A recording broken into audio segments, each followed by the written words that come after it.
പരിശുദ്ധമായ അറഫാ ദിനം നമ്മിലേക്ക് കടന്നു വരികയാണല്ലേ. ഒരുപാട് യൂട്യൂബിലൂടെ ഉസ്താദുമാരൊക്കെ അറഫയിൽ ചൊല്ലേണ്ട ദിക്റുകൾ ഇന്നതാണ്, സ്വലാത്ത് ഇതാണ്, ഇതൊക്കെ പഠിപ്പിക്കാറുണ്ട്.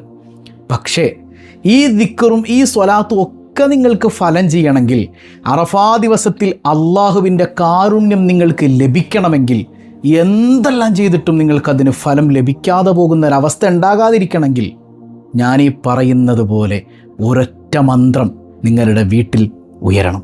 എന്താണ് ആ മന്ത്രം? അതെങ്ങനെയാണ് പഠിക്കേണ്ടത്? നമുക്ക് ഇത് നിങ്ങൾ യൂട്യൂബിൽ തപ്പിയാൽ എവിടെയും കിട്ടൂല കേട്ടോ. ഇങ്ങനത്തെ ഒരു വീഡിയോ യൂട്യൂബിൽ എവിടെ തപ്പിയാലും നിങ്ങൾക്ക് കിട്ടൂല.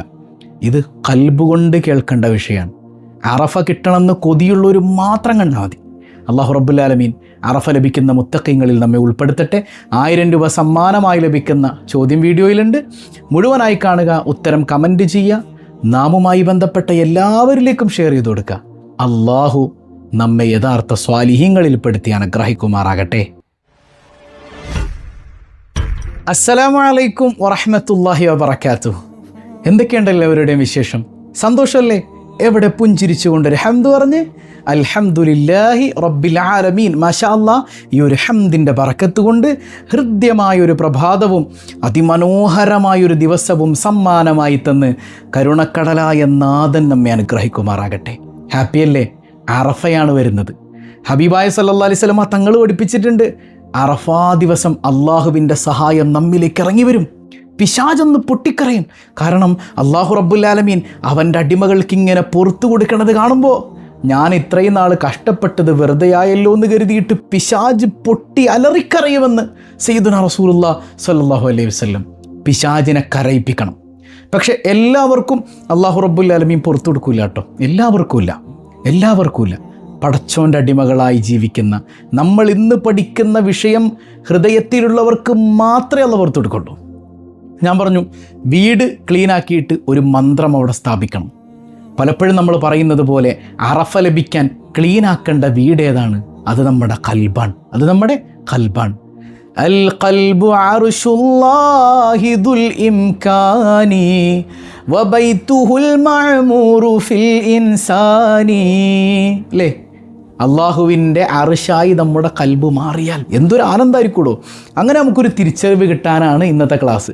അപ്പോൾ ഇന്നത്തെ ക്ലാസ്സിൽ കിട്ടുന്ന ഈ ബോധ്യത്തിൽ തന്നെ അറഫയെ സമീപിച്ചാൽ അറഫ രാവും അറഫയുടെ പകലും നിങ്ങൾക്കുള്ളതാണ്, നമുക്കുള്ളതാണ്. അള്ളാഹു വാരിക്കോരി തരും.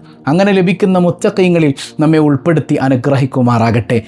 അല്ലാഹു റബ്ബുൽ ആലമീൻ അറഫയുടെ പുണ്യം ലഭിക്കാത്ത ഭാഗ്യഹീനരിൽ നിന്ന് നമ്മെ കാത്തുരക്ഷിക്കുമാറാകട്ടെ. നമുക്കൊരുമിച്ച് ആ വിഷയം ഒന്ന് കേട്ടാലോ? കേൾക്കാം.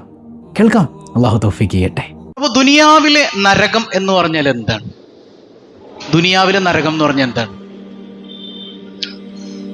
ടെൻഷൻ എന്ന് പറയുന്നത് ആ നരകത്തിലൊരു ശിക്ഷ മാത്രമാണ്. ദുനിയാവിലെ നരകം എന്താണ്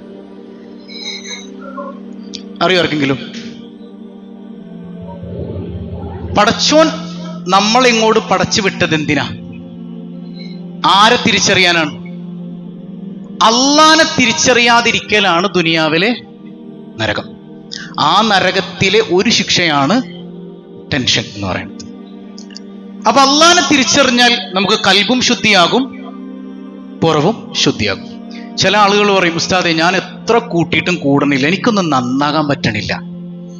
ഞാൻ എന്തോരം ശ്രമിച്ചു നോക്കി, ഒരുപാട് കൗൺസിലിംഗ് ക്ലാസ്സുകൾ കേട്ടു, അത് കേട്ടു, പ്രസംഗം കേട്ടു. ഇവർക്കെല്ലാവർക്കും ഹബീബായ സയ്യിദുനാ റസൂലുള്ളാഹ് ഒരു വഴി പറഞ്ഞു തരുന്നുണ്ട്. എന്താണെന്നറിയോ? നമുക്ക് ഈ 2 വിഭാഗത്തിൽ പെടാൻ പറ്റിയില്ലെങ്കിൽ ഈ 2 വിഭാഗത്തിന്റെ കൂടെ ചേരുക. ഇവരെ സ്നേഹിക്കുക, ഇവരുടെ പിന്നാലെ നടക്കുക. ഈ 2 വിഭാഗത്തിൽപ്പെട്ട സ്വാലിഹീങ്ങളെ സ്നേഹിക്കുക, അവരുടെ പിന്നാലെ നടക്കുക. ഇപ്പൊ പരലോകത്തെ സീറ്റ് എന്തിനനുസരിച്ചാണ് കിട്ടുന്നത്? ആർക്കെങ്കിലും പറയാവോ? പരലോകത്ത് സ്വർഗം കിട്ടാനായിട്ട് കാരണമാകുന്നത് എന്താ? നമ്മുടെ ഇബാദത്താണോ? ശരിക്കും അല്ല. പരലോകത്ത് നമുക്ക് അല്ലാഹു റബ്ബുൽ ആലമീൻ സീറ്റ് തരുന്നത് നമ്മൾ എത്ര നിസ്കരിച്ചു, നമ്മൾ എത്ര നോമ്പ് പിടിച്ചു, എത്ര ഹജ്ജ് ചെയ്തു, ഇതൊന്നുമല്ല. ഇതൊന്നും പരിഗണിക്കുന്നതിന് മുൻപ് പടച്ചോൻ ആദ്യം നോക്കണത് നിന്റെ കൽബിൽ സ്നേഹം ആരോടാണ്? നീ ആരെയാ സ്നേഹിക്കുന്നേ? അവരുടെ കൂടെയാണ് പരലോകത്തിലെ സീറ്റെന്ന് സയ്യിദുനാ റസൂലുള്ളാഹ്. അബ്ദുല്ലാഹിബ്നു മസ്ഊദ് റളിയല്ലാഹു അൻഹു മുത്തുനബിയുടെ പ്രിയപ്പെട്ട സ്വഹാബിയാട്ടോ. ക്ലിയർ അല്ലേ? കേൾക്കണില്ലേ? ശ്രദ്ധിക്കണം കേട്ടോ. മുത്തുനബിയുടെ പ്രിയപ്പെട്ട സ്വഹാബി അവിടെ നിന്ന് പറയുന്നുണ്ട്, ലൗ അന്ന റജുലൻ ഖാമ ബൈന റുക്നി വൽ മഖാം യഅ്ബുദുല്ലാഹ 70 സന. പടച്ചോന്റെ ഒരു അടിമ കഅബാലയത്തിന്റെയും ഇബ്രാഹിം മക്കാമിന്റെയും ഇടയിൽ നിന്നിട്ട് 70 കൊല്ലം പടച്ചോനെ നിസ്കരിച്ചു. എത്ര കൊല്ലം? വേറെ എങ്ങോട്ടും പോയിട്ടില്ല അയാള്. മക്കത്തുൽ മുക്കറമയിൽ തന്നെ കഅബാലയത്തിന്റെയും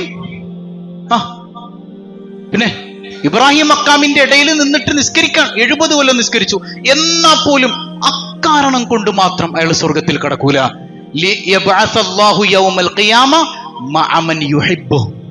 അവൻ ആരെയാണോ സ്നേഹിച്ചത് അവരോടൊപ്പമായിരിക്കും നാളെ അള്ളാഹു അവനെ കൊണ്ടുവരിക. സയ്യിദുനാ റസൂലുള്ളാഹ്.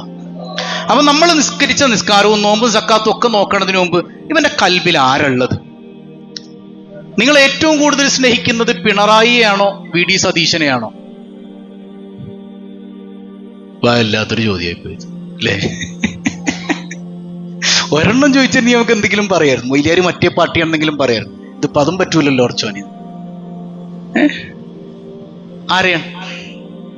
മനുഷ്യത്വപരമായി പലപ്പോഴും നമുക്ക് രാഷ്ട്രീയ നേതാക്കളെയൊക്കെ സ്നേഹിക്കേണ്ടി വരും, സ്വാഭാവികം. പക്ഷേ പലപ്പോഴും അള്ളാഹുവിനേക്കാൾ നമ്മൾ നമ്മുടെ രാഷ്ട്രീയ നേതാക്കളെ പരിഗണിക്കുന്നുണ്ട്. ഇല്ലേ? അള്ളാഹിനേക്കാൾ പടച്ചോനെ പറഞ്ഞാലും ഇല്ലാത്തൊരു വേദന പിണറായിനെ പറയുമ്പോൾ എനിക്കുണ്ടോ? അല്ലെങ്കിൽ സതീശനെ പറയുമ്പോൾ എനിക്കുണ്ടോ?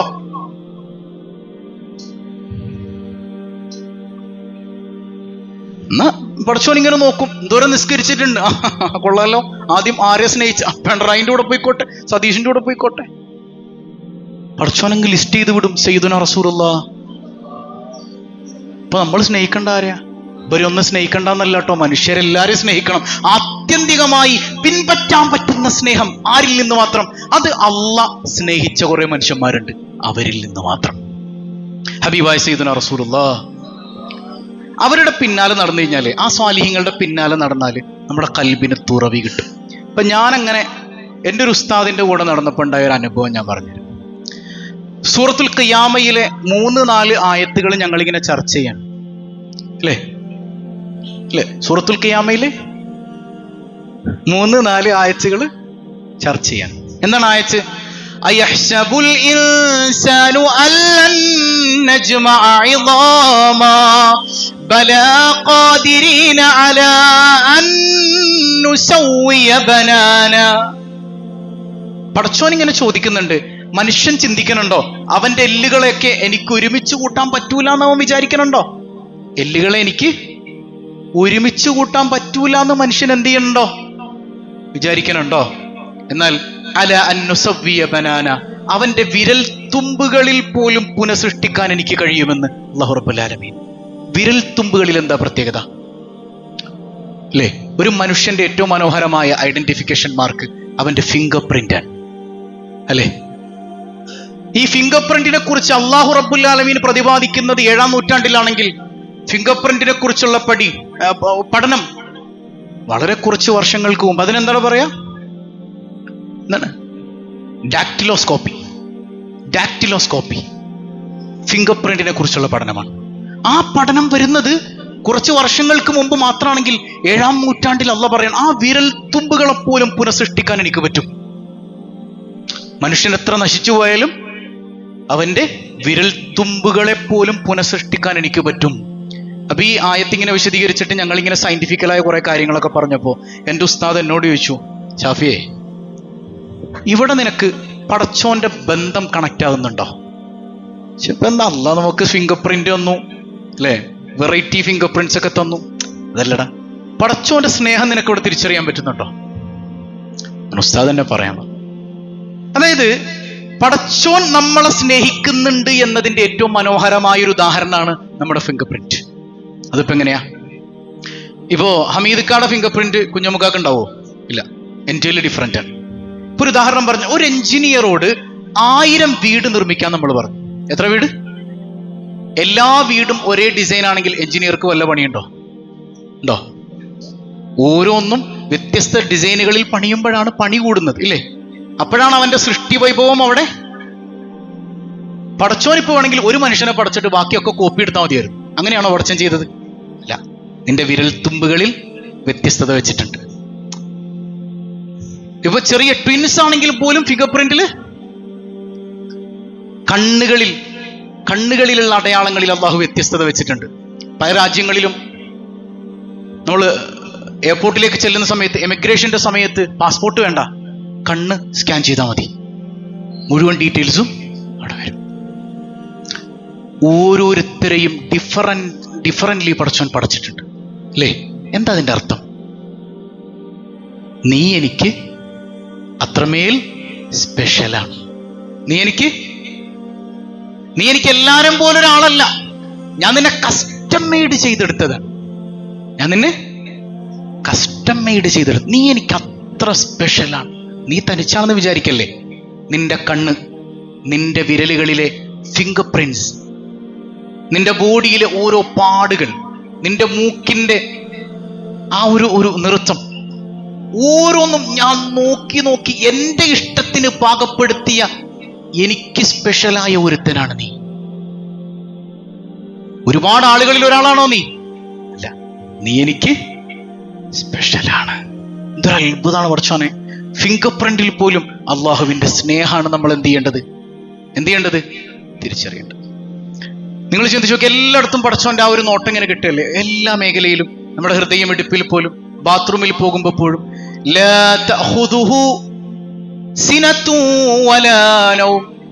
ഉറക്കമില്ല. എന്തെന്താ പണി? പടച്ചോന്റെ പണി എന്താ? ഉറക്കമില്ല, തൂങ്ങി ഉറക്കമില്ലാണ്ട് നിന്നെ നോക്കിക്കൊണ്ടിരിക്കുകയാണ് പടച്ചോൻ. കാരണം എന്താ? നീ എനിക്ക് അത്രത്തോളം സ്പെഷ്യലാണ്. ഉറക്കമില്ല, തൂങ്ങി ഉറക്കമില്ല പടച്ചോൻ. എന്നിട്ടാ പടച്ചോന്റെ പണി എന്താ? നിന്നെ ആസ്വദിക്കലാണ്. നിന്റെ ഹൃദയമിടിപ്പും, നിന്റെ സംസാരവും, നിന്റെ നടത്തവും, നിന്റെ ഇരുത്തവും, നിന്റെ ബാത്റൂമിൽ പോക്കും തിരിച്ചു വരവും എല്ലാം നോക്കിക്കാണുന്നുണ്ടാര്. നീ എനിക്ക് അത്ര. അപ്പൊ ഞാൻ ഉസ്താദിനോട് ചോദിച്ചു, ഉസ്താദ് അങ്ങനെയൊക്കെ പടച്ചോൻ ഇഷ്ടമാണെങ്കിലേ പടച്ചോൻ എന്നെ നല്ല കുട്ടിയായിട്ട് അങ്ങ് പടച്ചാൽ പോരായിരുന്നോ? ഈ തോന്നിവാസങ്ങളൊക്കെ ചെയ്യുന്ന ആളുകളായിട്ട് മനുഷ്യനെ പടക്കേണ്ട കാര്യം ഉണ്ടായിരുന്നു. പിന്നെ ഉസ്താദ് പറഞ്ഞു, മോനെ അതിലൊരു ആസ്വാദനമില്ല. ഒരു വാപ്പാക്കൊരു കുട്ടി ജനിച്ചു. ഈ കുട്ടി ഒരു വികൃതിയും കാണിക്കൂല, ഒരു കുസൃതിയും കാണിക്കൂല. വാപ്പ പറയുന്നതൊക്കെ 100% അനുസരിക്കുന്ന കുട്ടിയാണെങ്കിൽ ആ വാപ്പാടെ ജീവിതത്തിന് വല്ല അർത്ഥം ഉണ്ടാവോ? ചിലപ്പോൾ നമ്മൾ കുട്ടികളെ വാശി പിടിപ്പിക്കൂലേ ഇല്ലേ? ആ കുഞ്ഞിന്റെ കുസൃതി കാണാൻ നമുക്ക് ഇഷ്ടം ഇല്ലെങ്കിൽ ഒരു റോബോട്ടിനെ, വാപ്പ പറയണതൊക്കെ അനുസരിക്കുന്ന പുള്ളിയാണെങ്കിൽ ഒരു റോബോട്ടിനെ പോലെ ആവൂലേ അല്ലേ? അപ്പൊ പടച്ചോനിതിങ്ങനെ നമ്മുടെ ഈ കുരുത്തക്കേടും കാര്യങ്ങളൊക്കെ ആരാസ്വദിക്കുന്നുണ്ട്? ഇങ്ങോട്ട് വാടാ മോനെ ഉണ്ടോ? ഇത്രയേ ഉള്ളൂ സംഭവം. പടച്ചോനിതിങ്ങനെ ആസ്വദിക്കാം. അതൊരു അടിമ ഉടമ ബന്ധത്തിന്റെ ഏറ്റവും മനോഹരമായ ഭാവമാണ്. അപ്പൊ ഞാൻ വീണ്ടും ചോദിച്ചു, ഉസ്താദ് എന്നാ പിന്നെ ഈ അടിമ എന്ന് പറയുന്നതിന് വരും അള്ളാഹ്ക്ക് ഇപ്പോ കർത്താവിന്റെ മക്കളെ എന്നൊക്കെ പറയണമല്ലോ, പടച്ചോന് മക്കളെ എന്ന് പറഞ്ഞുകൂടായിരുന്നു? അതല്ലേ കുറച്ചുകൂടെ ആപ്റ്റ് ആയിട്ടുള്ളത് അല്ലേ? മക്കളെ എന്നൊക്കെ പറഞ്ഞൂടെ? എൻ്റെ ഇടയന്മാരെ, എൻ്റെ കുഞ്ഞുങ്ങളെ, എൻ്റെ മക്കളെ എന്നൊക്കെ. ഈ ഉടമ അടിമ എന്നൊക്കെ പറയണത്, അടിമ എന്ന് പറഞ്ഞാൽ ഇങ്ങനെ പണിയെടുത്തോണ്ടിരിക്കണ ഒരാൾ എന്നല്ലേ? അത് നമ്മൾ മനസ്സിലാക്കിയെടുത്തുള്ള കുഴപ്പമാണ്. ലൈല എന്ന് പറഞ്ഞ പെണ്ണിനെ കുറിച്ച് കേട്ടിട്ടുണ്ടോ? മജ്നുവിന്റെ കാമുകിയായിരുന്നു ലൈല. ഈ ലൈലയുടെ അടിമയായിരുന്നു ആര്? മജ്നു. ഖൈസ്. എന്തിലാണ് അവൻ അടിമയായത്? ലൈലയുടെ പ്രണയത്തിലാണവൻ. നിന്റെ ഭാര്യ, നിന്റെ സ്നേഹത്തിന്റെ ഒരു പെണ്ണിനെ അടിമയാക്കാൻ പറ്റിയ ഏറ്റവും നല്ല സാധനം എന്താ? വടി ഇടിയൊന്നുമല്ല, പിന്നെ എന്താണ്? സ്നേഹാണ് അല്ലേ? അള്ളാഹുവിന്റെ സ്നേഹത്തിന്റെ അടിമയാണ് ആര്? നമ്മൾ. അങ്ങനെയാണോ എന്നുള്ളതാണ് മറ്റൊരു വിഷയം. അപ്പൊ അള്ളാനെ അറിഞ്ഞവരാണ് നമ്മളെങ്കിൽ ആ സ്നേഹത്തിന്റെ അടിമകളാണ്. അള്ളാനെ അറിയാത്തവരോ സമ്പത്തിന്റെ അടിമയായിരിക്കും, കെട്ടിയോക്കയുടെ അടിമയായിരിക്കും, അല്ലെങ്കിൽ രാഷ്ട്രീയത്തിന്റെ എന്തിൻ്റെങ്കിലും അടിമയായിരിക്കും. അള്ളാന്റെ സ്നേഹം തിരിച്ചറിഞ്ഞവനാണോ അവൻ ആരുടെ അടിമയാണ്? അള്ളാന്റെ. അതുകൊണ്ട് തന്നെ ഈ ഖൈസിന്റെ ഒരു പ്രത്യേകതയുണ്ട്. ലൈലയുടെ ഒരു ദിവസം ഇങ്ങനെ ഒരു നാട്ടിൽ കൂടെ ഇങ്ങനെ നടന്നു പോകുമ്പോ ഒരു പട്ടിക്കുട്ടീനെ കണ്ടപ്പോ കെട്ടിപ്പിടിച്ച് ഉമ്മാക്കാൻ തുടങ്ങി. ആര്? ഖൈസ്. എന്തുട്ട് ഭ്രാന്താടി കാണിക്കണം? നിങ്ങൾക്കിത് വെറും പട്ടിയാണ്, പക്ഷെ ഇതെന്റെ ലൈലയുടെ നാട്ടിൽ കൂടെ നടന്ന പട്ടിയാണ്. നിങ്ങൾക്കിത് വെറും പട്ടിയാണ്. എനിക്ക് ഈ പട്ടി ആരാ? എനിക്ക് നായ എന്റെ ലൈലയുടെ നാട്ടിലൂടെ നടന്ന, അതായത് എന്റെ ലൈലയുടെ കാലു പതിഞ്ഞെടുത്ത് ആരുടെ കാലും പതിഞ്ഞിട്ടുണ്ടാകാം? ഈ നായയുടെ. അതുകൊണ്ട് ഈ നായ എനിക്ക് അത്ര ഇഷ്ടമാണ്, തുമ്മ കൊടുക്കാൻ.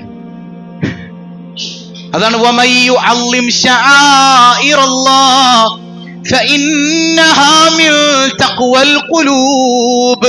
അള്ളാന്റെ ചിഹ്നങ്ങളോട് ആദരവ് തോന്നുന്നുണ്ടോ? അത് തഖ്വയുടെ അടയാളം എന്ന് പറഞ്ഞാൽ അള്ളാഹിനോട് സ്നേഹമുള്ളതിന്റെ. അള്ളാന്റെ ചിഹ്നമാണ് പള്ളി. ഈ പള്ളിയിൽ ഇരുന്നിട്ട് അലമ്പ് കാണിക്കുന്ന എന്തുകൊണ്ടാ? നമുക്ക് ആരോട് സ്നേഹമില്ലാത്തോണ്ടാ.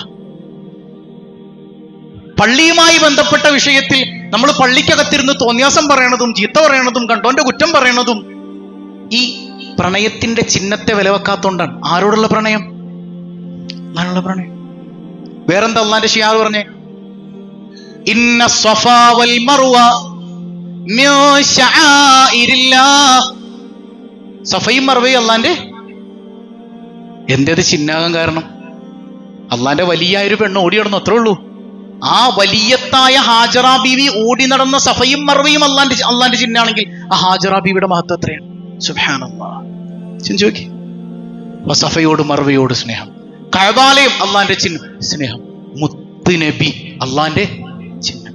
മുത്തുനബി ജനിച്ച ദിവസം അള്ളാന്റെ ചിഹ്നം. അപ്പൊ മുത്ത് റസൂൽ ജനിച്ച ദിവസത്തോട് നമുക്കൊരു വെറുപ്പാണ് വരണതെങ്കിൽ നമ്മൾ അള്ളാനെ സ്നേഹിക്കുന്നവരല്ല.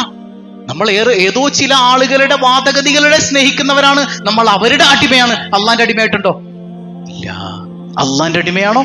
റസൂലുള്ളാഹിനെ മഹബത്ത് വെക്കും. കണ്ടോ? അപ്പൊ അള്ളാനെ സ്നേഹിച്ചാല് ഇതൊക്കെ നമുക്ക് അവന്റെ സ്നേഹത്തിന്റെ അടിമയായി മാറാൻ കഴിയും. അപ്പൊ ആ സ്നേഹത്തിന്റെ അടിമയായി മാറുമ്പോഴാണ് നമ്മുടെ ഖൽബ് എന്താവുള്ളൂ? ശുദ്ധീകരിക്കപ്പെടുള്ളൂ. അല്ലെ? സുഇല റസൂലുള്ളാഹി സ്വല്ലല്ലാഹു അലൈഹി വസല്ലം. നബി തങ്ങളോട് ഒരിക്കൽ ചോദിച്ചു, നബിയെ അയ്യുന്നാസി അഫ്ളൽ? ഉറക്കം വരുന്നുണ്ടോ? ഉണ്ട് തോന്നണം. ഏറ്റവും നല്ല മനുഷ്യൻ ആരാണ് നബിയെ? റസൂലുള്ളാഹി പറയുന്നുണ്ട്, ഹുവ തഖിയ്യു. തഖിയ്യ് എന്ന് പറഞ്ഞാല് കൽബ് പടച്ചോനിലേക്ക് തിരിഞ്ഞവനാണ്. കൽബ്, അവന്റെ കൽബ് എവിടെയാണെങ്കിലും ആരിലേക്കാ തിരിഞ്ഞിരിക്കുക? അതായത് അവൻ മാർക്കറ്റിലാണെങ്കിലും കച്ചവടത്തിന്റെ ഇടയിലാണെങ്കിലും നാട്ടുകാരുടെ ഇടയിലാണെങ്കിലും കെട്ടിയോക്കയുടെ ഇടയിലാണെങ്കിലും കൽബ് എങ്ങടായിരിക്കും? ഇപ്പൊ എന്റെ ഉസ്താദ് പറഞ്ഞൊരു വാക്യം നിങ്ങളോട് പറഞ്ഞില്ലേ പണ്ട്, അല്ലേ? എന്താണ്? ഷാഫി, പൊണ്ടാട്ടിയെ നീ പക്കത്തിലെ വെയ്, കൽബിലെ നീ അല്ലാവേ വെയ് എന്ന് പറഞ്ഞാല് കെട്ടിയോളതിന്റെ കൂടെ നിർത്തിക്കോ, കൽബിൽ ആലോചിച്ചാ മതി. ഞാൻ എന്തോ കെട്ടിയോക്കട കഥയൊക്കെ പറഞ്ഞിങ്ങനെ ഇരിക്കണതിന്റെ ഇടയിലാണ് ഉസ്താദ് പറഞ്ഞിട്ട് എന്നോട്, പൊണ്ടാട്ടിയെ പക്കത്തിലെ വെയ്ടാ, കൽബിലെ അല്ലാവേ വെയ്ടാ. ഇത് ഞാൻ കെട്ടിയോളോട് പറഞ്ഞപ്പോ മതിയാക്കിക്കോട്ടെ, ഇനി പോകണ്ട. അവരെ സംബന്ധിച്ചിടത്തോളം ഈ സംഗതി അവരും കൂടെ പഠിക്കുകയാണെങ്കിൽ എന്ത് രസമായിരിക്കും ജീവിതത്തിന്, അല്ലേ? അള്ളാനെ അറിയുന്ന ഒരു കുടുംബം ഉണ്ടെങ്കിൽ എന്തൊരു ആനന്ദമായിരിക്കും. തഖി എന്ന് പറഞ്ഞാൽ കൽബ് എപ്പോഴും ആരിലേക്ക് തിരിഞ്ഞിരിക്കുന്നവൻ? അള്ളാഹുവിലേക്ക്. ലാ ഇസ്മ ഫീഹി വലാ ഹസദ. അവന്റെ കൽബിൽ ഒരു കുറ്റവാസന ഉണ്ടാവൂല, ഒരു അസൂയ ഉണ്ടാവൂല. ഓ, അവന്റെ ഒരു ഈ സംഗതി ആർക്ക് വരൂല? അള്ളാഹുവിലേക്ക് കൽബ് തിരിഞ്ഞോന് ഈ ചിന്ത വരുമോ? അവനൊക്കെ കണ്ടില്ല, അവനൊക്കെ എങ്ങനെ ഉണ്ടാക്കിയതാണ് ആ മുതല്. ഇങ്ങനെ ഒരു കുറ്റവാസനയോടുകൂടെ മറ്റുള്ളൊരുത്തനെ നോക്കുവോ? അവന്റെ കൽബ് ആരിലേക്കായിരിക്കും എപ്പോഴും? ആരിലേക്കായിരിക്കും? ഉറക്കെ പറഞ്ഞേ. ഖദ് അഫ്ലഹ മൻ സക്കാഹാ വഖദ് ഖാബ മൻ ദസ്സാഹാ.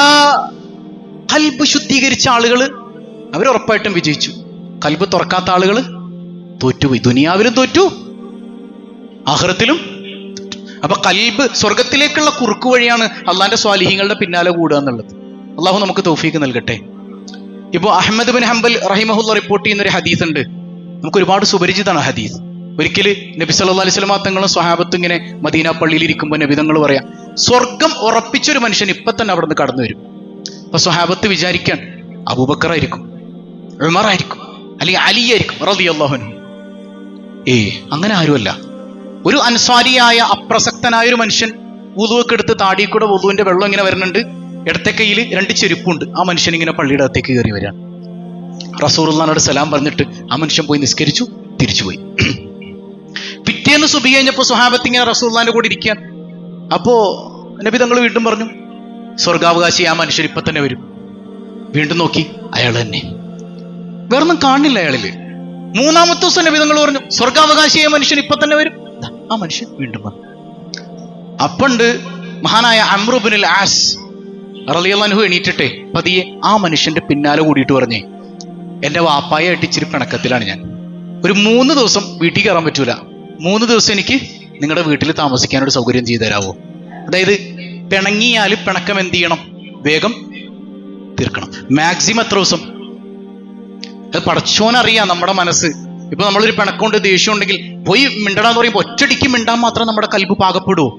അതുകൊണ്ട് 3 ദിവസം മാക്സിമം, അതിലപ്പുറം പിണങ്ങിയിരിക്കാൻ പറ്റൂല. അപ്പൊ അതുകൊണ്ട് 3 ദിവസം അതിഥിയായിട്ട് അംർ ഇബ്നുൽ ആസ് റളിയല്ലാഹു അൻഹു ഈ മനുഷ്യൻ സ്വീകരിച്ചു. വേറെ ഒന്നും പറഞ്ഞിട്ടില്ല കേട്ടോ. ഇബ്നു ആസ് തങ്ങളുടെ ഉദ്ദേശം എന്താണ്? ഈ മനുഷ്യൻ എന്ത് കർമ്മം ചെയ്തിട്ടാണ് ഈ സ്വർഗത്തിലേക്ക് പോയെന്ന് അറിയണമല്ലോ. അപ്പൊ മൂപ്പരിങ്ങനെ ഇശാനിസ്കാരമൊക്കെ കഴിഞ്ഞിട്ട് നോക്കിയിരിക്കുകയാണ്, ഈ മനുഷ്യൻ എന്താ ചെയ്യണത്, അതുപോലെ ചെയ്ത് സ്വർഗം മേടിക്കാനാണ്. ഇശാനിസ്കാരമൊക്കെ കഴിഞ്ഞു. മൂപ്പരെന്ത് ചെയ്തു? നേരെ പോയി വിരിപ്പിലേക്ക് കിടന്നു. ഒരൊറ്റ ഉറക്കം, സുബിഹി ബാങ്ക് കേൾക്കണത് വരെ. ഇച്ചിരിമാനുള്ള മനുഷ്യൻ തഹജ്ജുദെങ്കിലും നിസ്കരിക്കും, ഈ മനുഷ്യൻ തഹജ്ജുദും കിടന്നുറക്കം. അംർ ഇബ്നുൽ ആസ് റളിയല്ലാഹു അൻഹു ഉറങ്ങിയിട്ടില്ല. ഇയാൾ എന്താ ചെയ്യണമെന്ന് നോക്കിയിരിക്കുകയാണ്, ഉറങ്ങിയിട്ടില്ല. ആകെ ചെയ്തൊരു നന്മ എന്താ? വിരിപ്പിലേക്ക് കിടക്കാൻ നേരത്ത് ബിസ്മിക റബ്ബി വലഅതു ജംബി, ബിസ്മില്ലാ എന്നും പറഞ്ഞ് ഇതാണ് ആകെ ചെയ്തേക്കുന്നത്. ശരി, ഇന്നിപ്പോ ക്ഷീണം കൊണ്ടായിരിക്കും, നാളെ നോക്കാം. പിറ്റേന്നും രാത്രിയായി. ഇശാനിസ്കാരം കഴിഞ്ഞു നോക്കിയിരിക്കാൻ. ഈ മനുഷ്യൻ അതുപോലെ തന്നെ വിരിപ്പിലേക്ക് ഒന്ന് ബിസ്മില്ലാ എന്നും പറഞ്ഞൊരു കിടത്തം. ബിലാൽ റളിയല്ലാഹു അൻഹു ബാങ്ക് വിളിക്കുമ്പോഴാണ് ചാടി എണീക്കുന്നത്. ഇതെന്ത് പരിപാടിയാണ്? ഇതിപ്പോ ഒന്നും അങ്ങനെ റസൂലുള്ള പറഞ്ഞിട്ട് ഈ സംഗതി ഒന്നും കാണുന്നില്ലല്ലോ. 3-ാമത്തെ ദിവസം നോക്കിയിരുന്നു ഇയാള് ഇതുപോലെ തന്നെ ഇശാനിസ്കാരം കഴിഞ്ഞു, വിരിപ്പിലേക്ക് പോണ്, കിടന്നുറങ്ങണ, സുബഹിക്ക് എണീക്കുന്നു.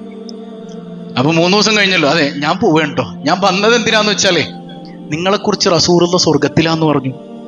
പക്ഷെ ഞാൻ നോക്കിയിട്ട് ഫലം അറക്കാൻ ഞാൻ നിങ്ങളിൽ അങ്ങനത്തെ സ്വർഗത്തിൽ പോണ സംഗതികൾ പ്രത്യേകിച്ചൊന്നും കണ്ടില്ല. അപ്പൊ നിങ്ങളെക്കാളും കൂടുതൽ ഞാൻ നിസ്കരിക്കുന്നുണ്ട്, എനിക്കാണെങ്കിൽ തഹജ്ജുദുണ്ട്, വിത്റുണ്ട്, കുറെ സാധനങ്ങളുണ്ട്. നിങ്ങൾക്കാണെങ്കിൽ ഇശായും ബാക്കിയുള്ള ഇശാന്റെ സുന്നത്തല്ലേ ഉള്ളൂ, അങ്ങനെ ഒന്നും കാണുന്നില്ലല്ലോ. അപ്പൊ ആ സ്വഹാബി പറഞ്ഞു, എനിക്ക് വേറെ അങ്ങനെ അമലുകളൊന്നും ഇല്ല. എന്തായിരിക്കും? അംർ ഇബ്നുൽ ആസ് റളിയല്ലാഹു അൻഹു ഇങ്ങനെ നടക്കുമ്പോൾ മനുഷ്യൻ വീണ്ടും വിളിച്ചു, ഇവിടെ വന്നേ, സംഗതി ഈ പറഞ്ഞ അമല് മാത്രമേ എനിക്കുള്ളൂ. എന്നാലും എനിക്ക് തോന്നണതേ ഒരു സംഗതി ഉണ്ട്, എനിക്ക് മുസ്ലിംകളിൽ ഒരാളോടും ദേഷ്യമില്ല, ഒരാളോടും വൈരാഗ്യമില്ല, എനിക്ക് എല്ലാവരെയും ഭയങ്കര ഇഷ്ടമാണ്. മതി മതി മതി മതി, ഇത് മാത്രമാണ് നിങ്ങൾക്ക് സ്വർഗം ഉറപ്പിച്ചത്. സയ്യിദുന അംർ ഇബ്നുൽ ആസ് റളിയല്ലാഹു അൻഹു. മനസ്സിലായോ? അപ്പൊ ഈ സ്വാലിഹീങ്ങളോടൊപ്പം നമുക്ക് സുഹബത്ത് ഉണ്ടാകണം. ഇവരിൽ നിന്ന് നമുക്ക് ജീവിതം പഠിക്കാൻ പറ്റണം. വേണ്ടേ? വേണോ? വേണ്ടേ? ചിലപ്പോൾ ഒരു നോട്ടം മതി, അവരുടെ ഒരു നോട്ടം കൊണ്ട് നമ്മുടെ കൽബ് തുറന്നു കിട്ടും.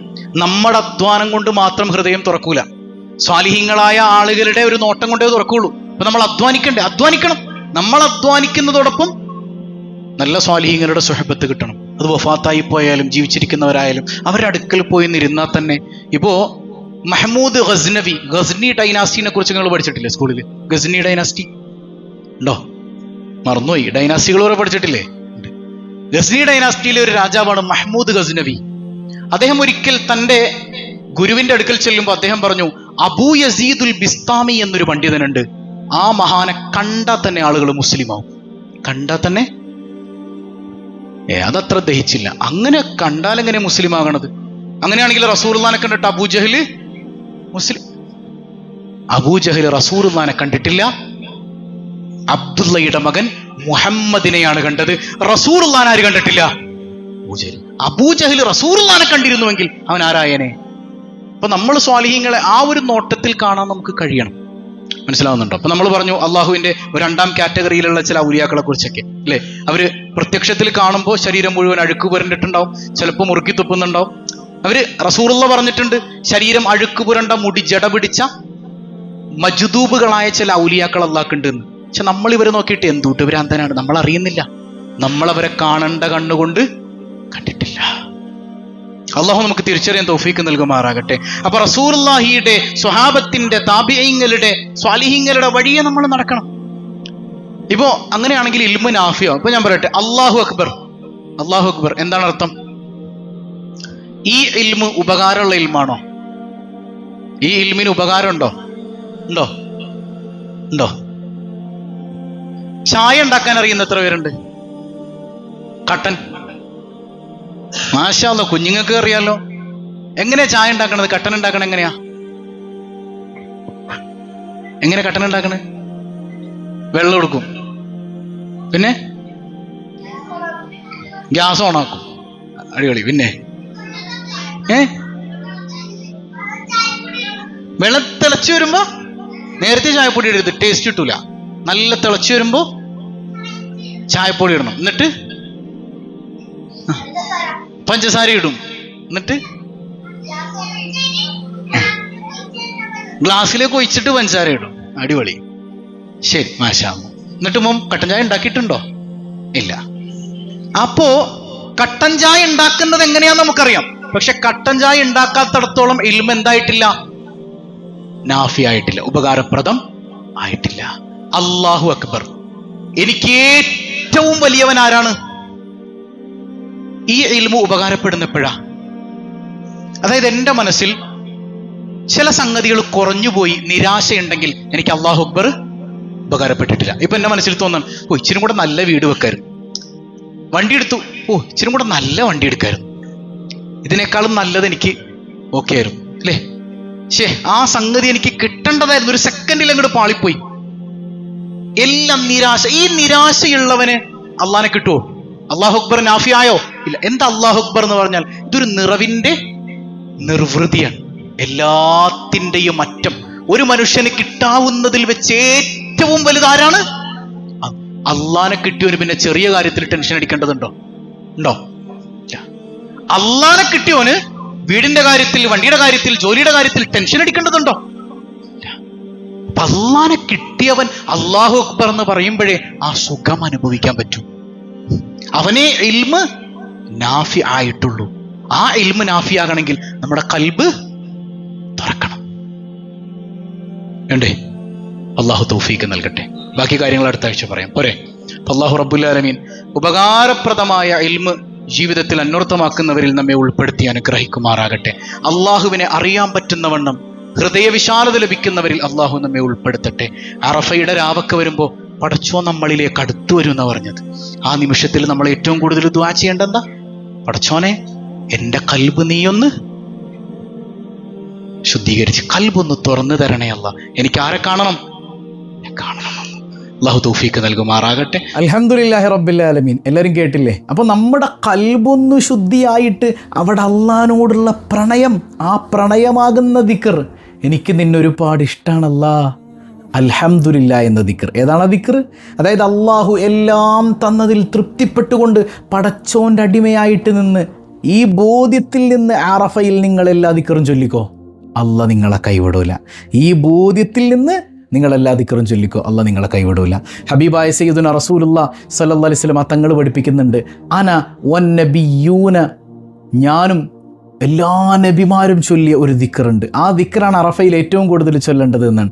ലാ ഇലാഹ ഇല്ലല്ലാഹു വഹ്ദഹു ലാ ശരീക ലഹുൽ മുൽക്ക് വലഹുൽ ഹംദ് വഹുവ അലാ കുല്ലി ശൈഇൻ ഖദീർ. അല്ലാഹു അല്ലാതെ ആരാധനക്കർഹനില്ല, എനിക്ക് അല്ലാഹ് അല്ലാതെ ആരുമില്ല. വഹദ, അവനേകനാണ്. ലാ ശരീകല, അവനൊരു പങ്കുകാരനുമില്ല. ലഹുൽ മുൽക്ക്, അധികാരി അവനാണ്. നരേന്ദ്രമോദിയോ വി.ഡി. സതീശനോ ആരുമല്ല അധികാരി. അധികാരി റബ്ബുൽ ആലമീനായ അള്ളാഹുവാണ്. വലഹുൽ ഹംദ്, സ്തുതി മുഴുവൻ അവന് മാത്രമാണ്. വഹു അലാ കുല്ലി ഷൈഇൻ ഖദീർ, അവനാണ് എല്ലാത്തിനും കഴിവുള്ളവൻ. ഈ ദിക്ർ ധാരാളം അധികരിപ്പിക്കണമെന്ന് മുഹമ്മദുർ റസൂലുള്ളാഹ്. അപ്പോൾ നമ്മുടെ കൽബ് ക്ലീൻ ആക്കിയിട്ട് ഈ ദിക്ർ ധാരാളം ചൊല്ലാൻ നമുക്ക് കഴിയുന്നുണ്ടോ? അറഫ നമ്മുടെ കയ്യിലിരിക്കും. അറഫ നമ്മുടെ കയ്യിലിരിക്കും. അങ്ങനെ ലഭിക്കുന്നവരിൽ അള്ളാഹു നമ്മെ ഉൾപ്പെടുത്തുമാറാകട്ടെ. അപ്പോൾ കഴിഞ്ഞ ദിവസം നമ്മൾ ചോദിച്ചു, ഖുൽ യാ നാറു കൂനി ബർദൻ വസലാമൻ അലാ ഇബ്രാഹിം. ഇബ്രാഹിം നബിക്ക് തീനോട് തണുപ്പാകണേ, രക്ഷയാകണേ എന്നല്ല പറഞ്ഞ സൂറത്തും ആയത്തും ഇല്ലേ? എല്ലാവരും കമൻറ്റ് ചെയ്തിട്ടുണ്ട്. സൂറത്തുൽ അംബിയ 69-ാമത്തെ ആയത്ത്. അള്ളാഹു ബറക്കത്ത് നൽകുമാറാകട്ടെ. ഇന്നത്തെ സിമ്പിളായൊരു ചോദ്യം, തീ കുണ്ടാരത്തിലേക്ക് ഇബ്രാഹിം നബിയെ വലിച്ചെറിയുമ്പോൾ ആ തീയെ അണപ്പിച്ച ഒരു വാക്കുണ്ട്. ഇബ്രാഹിം നബി പറഞ്ഞൊരു മന്ത്രം, ആ ദിക്ർ ഏതാണ്? അത് കമൻറ്റ് ചെയ്യുക. അള്ളാഹു ബറക്കത്ത് ചെയ്യട്ടെ. പതിവായി ചൊല്ലുന്ന ദിക്ർ, സുബ്ഹാനല്ലാഹി വബിഹംദിഹി അദദ ഖൽഖിഹി വറിളാ നഫ്സിഹി വസിനത അർശിഹി വമിദാദ കലിമാതിഹി.